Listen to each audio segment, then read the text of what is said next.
السلام عليكم ورحمة الله وبركاته. waxaan naga daawanaysaa Najm Service dhamaan asxaabta ugu xiran dhan walba miidiyaha ku soo dhawaada mar kale muuqaal cusub. insha Allah muuqaalkan ma idin ku dheereen doono aad buu yar yahay muuqaal ahaan.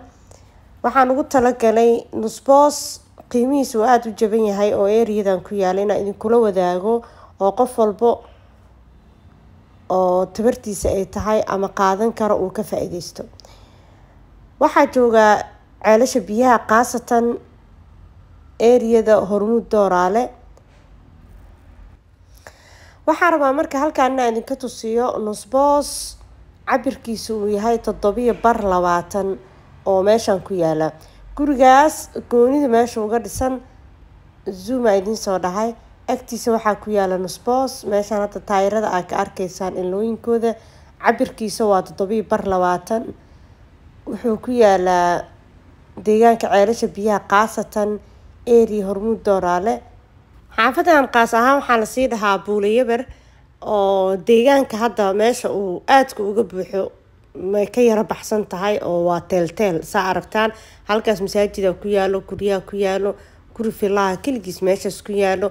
marka meeshaan ma ka filanaysid ama marka hadeertaan lagu soo tusinayo ma ahan meel xaafad bartamaheeda ah oo guryihii dhan ay macnaha dhaxdooda ah oo xaafad shidan ah. xaafada waa banaan waa dhulkaas banaan guryahaas teelteel ugu yaalaan guri kastana waa la degan yahay. waa inaad taas ogtahay. dadku isku mid ma qof wuxuu ku leeyahay qof soo dirsanaa qofku soo dirsaday dabcan muuqaalka ma daawanin meeshii ay geynaysa wuxuu ku dhahaa meeshaan duur waayo waa baadiyo waxa leeyahay hadalkan ay dhihaysid muuqaalka ku sharxa qofku ku soo diray waa qof xogtaan hadda ay weydiinaysid og qofkii marka wax kale uga dhigaya filcilinta uu bixiyo waxay noqonay meel waxa liigay goofaha banaan oo duur ana hadda ku sheegay dhulkan waa goofa banaan deegaan waayo biyihii korontadu uu leeyahay laakiin waa teelteel guriyo camiran kama dhisna waa teelteel dhismihiisa iyo deegaankiisa. nusbooskaas cabirkiisu waa 7.20 waana $3,800 qiimaha lagu rabaa wuxuu yahay $3,800. marka dadku isku jaab ma aha waxa ugu talagalay qofkii maanta aan awoodinin lacag badan $3,800 intuu kala baxo inuu tiinkada yar ka dhisto meesha dego.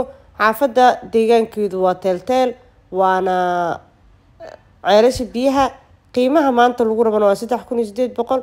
Hormuud Dooraalena wuxuu u jiraa 1 kiiloomitir iyo 200 tilaabo.